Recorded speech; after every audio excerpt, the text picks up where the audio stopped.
welcome to the Mayor's Corner, where we discuss all things Wilmington. Tonight's special guests are from the Wilmington Police Department, Chief Tracy and Captain Campos. Gentlemen, thank you for joining me this evening. Thank you, Ashley. Thank you. So Chief Tracy, you came to serve the city of Wilmington after working in two very big cities, Chicago and New York. Can you tell me about your transition into your role as Wilmington Police Chief? Well, the other two departments that I've been in, 24 years in the NYPD, and then I spent 5 years second in charge of Chicago Police Department. I think the things that I've learned in those two big cities have set me up to take a lot of the good experiences, take a lot of the tactics, community engagement, and really set me up to take over a department. And also, going to a different department from the NYPD, this is not the first time coming in and trying to establish some organizational change and to move a department forward in strategies that I know have been successful. So they prepared me well for this opportunity, and very humbled by this experience to be the Wilmington Police Chief, and I take no day for granted being in this position and love what I do. That's awesome. Thank you for that feedback. And Captain Campos, can you tell us what the day-to-day would be like as a sector captain here in the city of Wilmington? The day-to-day functions of my position are very complicated, but they're also very simple. I look at the crime data, I formulate plans, and then I put them out to the officers so they can execute them. So the officers are the ones who make me look good when I have my meetings with the chief and the executive staff, and also when I talk to the community, I'm able to go back and listen to their feedback and their issues that they're having. That's part of the things that I do to formulate those plans. And when we're able to execute those plans and help the community, then that gives me an opportunity to go back to them and say, hey, we took care of this problem, and they're really appreciative of that. Oh, that's great to hear. And this next question is going to be for both of you, but I'll start with Captain Campos. Can you define what community policing is and tell me the pros and cons of that? Community policing, it's very involved, but what it comes down to is basically having a partnership with the community. Let them have a say, let them come up with plans together with the police department, with myself, and then getting back to them and letting them know what we're doing, what has been done, and what we plan to do. So we have to include them. That's part of what community policing is all about. You have to foster that relationship so that they can trust you, that you're going to go out and execute what they're asking for. Cons-wise, I don't really see many. It's very enjoyable to go out and be able to help the community and solve some of the issues that they have, do some problem solving with them, and let them be part of the solution, so that we can, foster that relationship together. Mm-hmm. And Chief? Well, that's why Captain Wilfredo Campos is one of our superstars. I don't know if I can top that. He pretty much nailed everything about community policing. But when you talk about policing, we're in a service, we're in a calling in police departments. And the large majority of what we do is not arresting people, but it's helping people. And it's also communicating with people and interacting with people.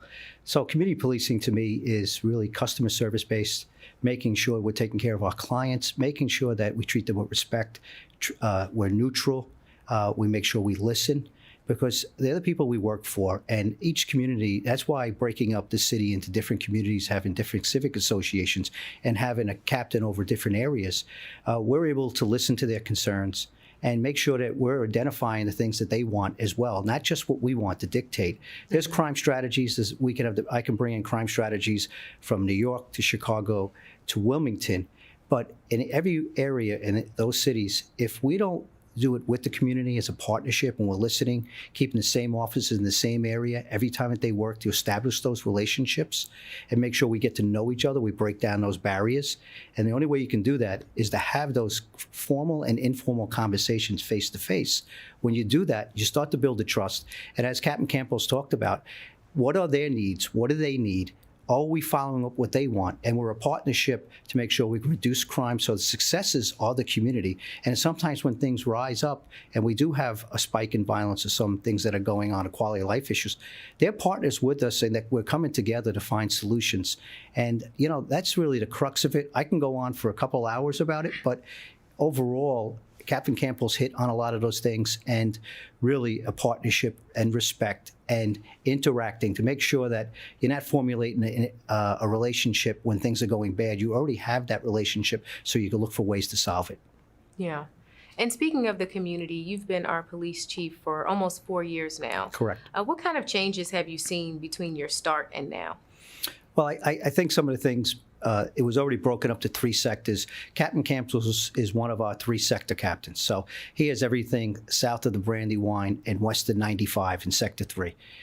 So he's established so many great relationships. What I've seen is the dedication of the officers and ensuring one of the things I talk about all the time, and for the last 4 years, and if I'm here for another 4 years, these are things that, and beyond, I'm still going to talk about that because that's the base of how we're going to bring this city to where it needs to be. And we have so much more work to do. And in this day and age, and actually what we're currently going through, reform and all those things has to be done with the community. I believe that we've moved forward since I've been here because of district integrity, keeping the same officers on the same area every time they work, having a captain that's engaged like Captain Campos, who is my head of community policing for that area, that helps solve those issues where he has 30, 40 officers at his disposal to make sure he can try to resolve some of the short-term and long-term issues that the officers are doing. And we got to work on it every single day. We're getting better. We got a lot more work to do. We're never going to be satisfied because we have to earn their trust every single day. But I think a lot of the officers enjoy it. They've really embraced it. And, we want to bring the whole department along. 315 police officers in the Wilmington Police Department were all community policing officers. And, they're all coming along because they're starting to see the positives in that maybe we didn't see in the past. And I'd like to get Captain Campos' perspective on something you just mentioned, Chief. So Chief Tracy is known for keeping the same officers in the same neighborhoods instead of rotating around the city. Can you tell me why that's important? Yeah, it's important. In Sector 3, we have about maybe 12 to 15 civic associations before COVID that met on a monthly or bi-monthly basis. And what we do is I attend every community meeting in person, and I bring those officers who are working the shift of that evening to the community meeting so they can introduce themselves. They can hear firsthand what the community is asking for, what their needs are, what the issues are. And then when they go back out after that meeting, or even sometimes during the meeting, because they're actually still during their calls for service and they can be called out, they can go out in real time and address those issues. So it's pretty neat to see. They come to the meeting, and then within 2 hours, a simple or a parking complaint that's been pending for 7 days or 8 days or 2 months, they go out and execute it right away, and the community loves them for that. So I think it's very important because they get to know them, they get to have that conversation in person. As the chief mentioned, before things go bad, go sideways sometimes when there's issues, they get to see that officer respond to that complaint and say, hey, I remember that officer. I know who he is. I have his phone number, or I have his email, and they get to have that conversation with them and solve the issue at hand. Yeah, and that familiar face, I'm sure, is very helpful. A tidbit of information that I found before we started the interview: collectively, you both have been police officers for 60 years. Can you tell me what it takes to be a good police officer for that long? You make me feel old. It's very enjoyable. I enjoy my job, and specifically because I grew up in the city of Wilmington. And I grew up on the west side of Wilmington, which is considered in the police department Sector 3. So it's very rewarding for me to be able to now, growing up in the city, utilizing the parks, utilizing everything that I grew up with, and now going back and the community seeing me as an example of someone who was able to be helped through the system growing up, and now they're very proud of me, and I'm very proud of them as well to be able to help them with their issues. So it's very rewarding. What about you, Chief? Well, I'm very proud of him because when I go to the community meetings, so I try to pop in as many as possible, that when I pop in, he's already answered all their questions. There's no issues. And as he said, their officers make him look good. Yes, they make all of us look good. But Captain Campos, exemplifies what it's like to be that captain leading and doing it by example. And Sector 3, there's so many positive comments coming out of that. Doing this for so many years, I've been fortunate enough to continue staying in policing, and it's a calling. I'm second generation police officer. My father was a Bronx homicide detective for over 3 decades. So when I lived in the Bronx and then when I moved to a suburb, him coming home, hearing the stories, how he brought closure and how his relationships and seeing policing, I said, that's what I want to do. I want to be able to help people. And that's why, if you've seen, I stayed within urban policing in some pretty tough areas, but I'm really proud of successes that we've had in each one of the areas and where we continue to do in Wilmington, because I want to work in an area where people need us the most and where we can help people that need us the most and be part of that positivity of change.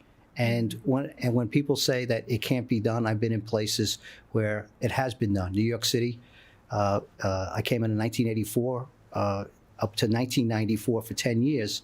They had over 2,245 murders. An outside police chief for the first time in a long time comes in from a small place in Boston, well, smaller, 2,000 person police department compared to a 40,000 person police department, Bill Bratton. And what is this person going to show the NYPD what to do? Well, not only did he show us, he led us, and he's led down the line before this disruption this year where a lot of cities are struggling because of a lot of issues. But up until that time, the safest big city in the United States, where they went from 2,245 murders in 1994, I started moving up the ranks and being part of a transition of a culture and how we look at crime and community engagement to last year. They had less than 300 in a city of 8 million, 2,245 murders to 300. You take those type of things, and we bring the same thing to Chicago, and we're proud. When I was second in charge of crime control strategies, we were able to lower murders and shootings and overall crime to the lowest in over 50 years for 2 years straight. And those type of strategies and community engagement, I was able to bring to Wilmington, and I'm very fortunate that Mike Przicki had a lot of choices, and we discussed a lot of things on how to make the city safer, how to engage with the community and crime strategies. And because of his leadership and his vision for the last 4 years, we're in a better place. And I'm very fortunate he chose me, and I want to make sure that we serve the city the way I have done in other places. So this long ride, I want it to continue, because I think there's a lot left in this tank.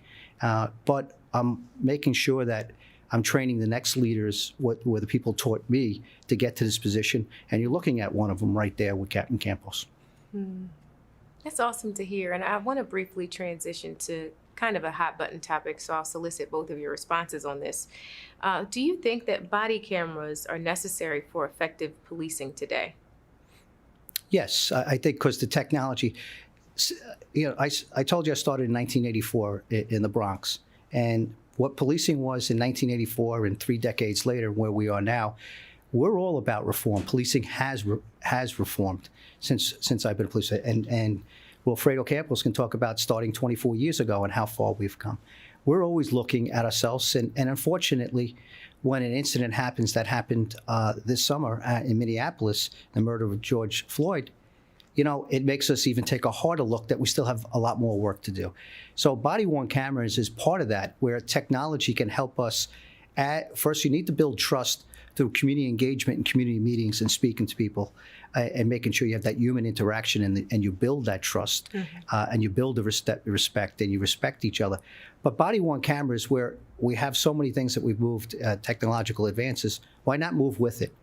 You're seeing sports go into replay. You're seeing a lot of things using it, and that builds trust and integrity in the game. And it should build trust and integrity what we're doing out there. Everybody behaves a little better on camera. I want my officers to behave like they're always on camera, because that's integrity and what they're doing. But if the public needs to see that to prove it, I'm all for it. And what about you, Captain Campos? G5 pretty much hit on everything. But I'll expand on it a little bit. I know that the officers is something that I know a lot of people think that the officers are probably against it, but it's something that they actually welcome because it accounts for accountability on both sides, not just for the officers, but also for the public. And it gives you that real-time video that, hey, this is what I responded to, this is how I behaved, and this is how the response was. So there's accountability from both sides. So it is something that the officers are that they actually want to be able to use, and as the chief says, we have to evolve. We're in the 21st century, and we have to use every technology that we can to our benefit and to the community's benefit as well. Yeah, and thank you for that piece of information. I'm sure those viewing will be happy to hear your perspective and probably enlightened somewhat. So I appreciate you sharing that on camera. I'd also like to ask you, what is the policy of the police department when it comes to excessive use of force or an officer's duty to intervene? Yeah, that has been the topic, and rightfully so, of the last few months. It's interesting where a lot have been asking for reform, and there's something about police reform. 8 Can't Wait came out. Mm-hmm. And one of the things that we're really proud of in the Wilmington Police Department is that those things that are being asked for are already in our policy, and they were put in our policy a few years ago. Some were already in there, and then we enhanced it in 2017 when I came aboard with fresh eyes from the outside to look at, are we doing the best practices? What are the things that we need to do? And the things that are in there as far as excessive force, force continuum, that to make sure that our officers are trained and making sure that they train and understand our policy to the best practices to keep everybody safe out there. We train several times a year. We already talked about being from New York, Chicago, now in Wilmington. I believe training, that's the thing that kicks in. And one of the things when I came aboard, I had to go through 220 hours of review training before I could put this uniform on. It took me a few months to do. And I had to look at all the policies, procedures, and all the training that our officers go through in the state. And, I was very happy to see that it was we had more training hours and more times trained during the year in a department this size compared to a Chicago or a New York. And that really solidifies that we can be in a better place using that training, because a lot of these policies you have to train in. And we have those things in place to continue to train our officers for those situations to keep everyone safe, right up to ensuring that there's things in there as far as duty to intervene, which we saw in Minneapolis, which was failed by 3 other officers that were there. That's already in our policy. We train our officers on that, so they know that coming right out of the academy, what their duties are if they see something like that happen with another officer, and those things are in there. And Mayor Mike Pizicki and I talked about it. In Delaware, we don't release our policy, but we made a decision for transparency on June 11th that we as the Wilmington Police Department, we were very confident in the policy that we already had, and we want the public to know that we didn't have to reform these things. We have to continue to train to them. So we released on June 11th, showing that we're 8 Can't Wait. Those 8 items were already in our policy that we train on, and we published our policy on use of force, and then we put the whole officer's manual and policy guide out, and we just finished doing some redaction, and it's almost a few thousand pages. And between the Wilmington Police Department and City Law, we just put out yesterday was the final versions, so it's online on the public safety website for anyone to see, to make sure that they can look at it, that we're being transparent. And if there's any questions with the community, they can come back and we can discuss it. Yeah, well, thank you for that wealth of information.